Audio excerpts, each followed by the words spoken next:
As a whistleblower complaint filed against President Trump rocks Washington and threatens Trump's presidency, we spend the hour with one of the world's most famous whistleblowers, Edward Snowden.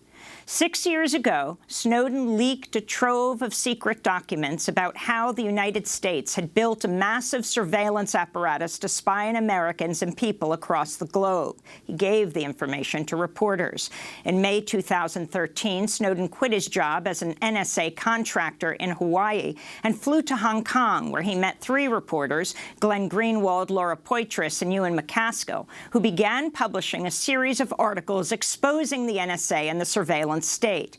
Snowden was then charged in the United States for violating the Espionage Act and other laws. In order to avoid being extradited to the United States, he attempted to fly from Hong Kong to Latin America, transiting through Moscow. But Snowden became stranded in Russia after the U.S. revoked his passport. He has lived in Moscow ever since. Edward Snowden has just published his memoir. It's called Permanent Record.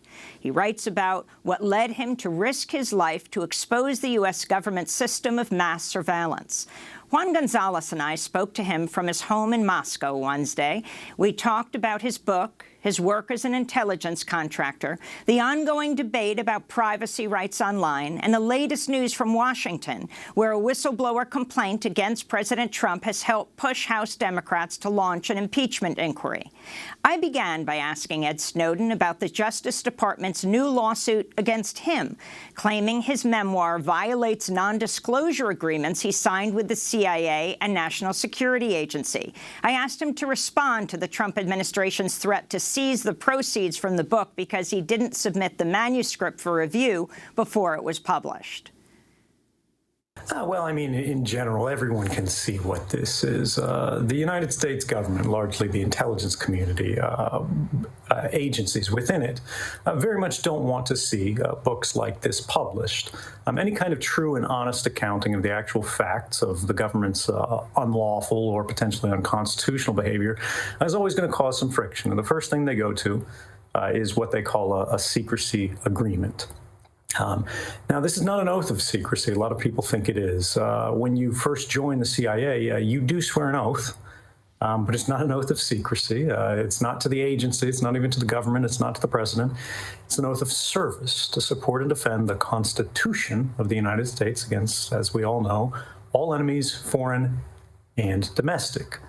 So this raises the question, of course, of what do you do when your obligations come into conflict? To what do we owe a greater allegiance, the Constitution or the standard Form 312, classified non-disclosure agreement? My belief is the Constitution prevails in that kind of conflict.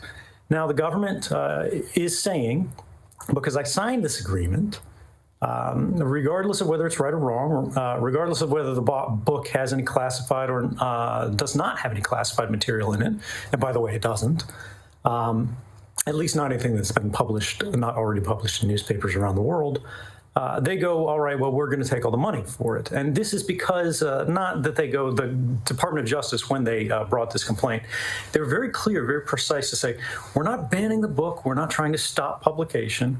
And they couch it in language that makes it appear like this was a choice they made, that they were being generous.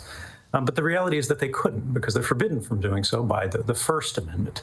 All they can do is go after the money. And we simply just have to remember that financial censorship is still censorship. But that doesn't bother me, because I didn't write this book to make money. And what does it mean that they have sued you? What effect has that had on your book? It's actually a funny story. We were at about number 25 on the charts. It had been a pretty quiet launch because a lot of the more corporate media in the United States doesn't really want to talk about things like whistleblowing, well, until this week. And so it sort of went under the radar. And then the very day of the launch, about 4 or 5 hours afterwards, we could see the hour by hour metrics of how the book was doing. We went from number 25 right up to number 1. So you could see the Attorney General is really the best front man for this book that I could possibly ask for.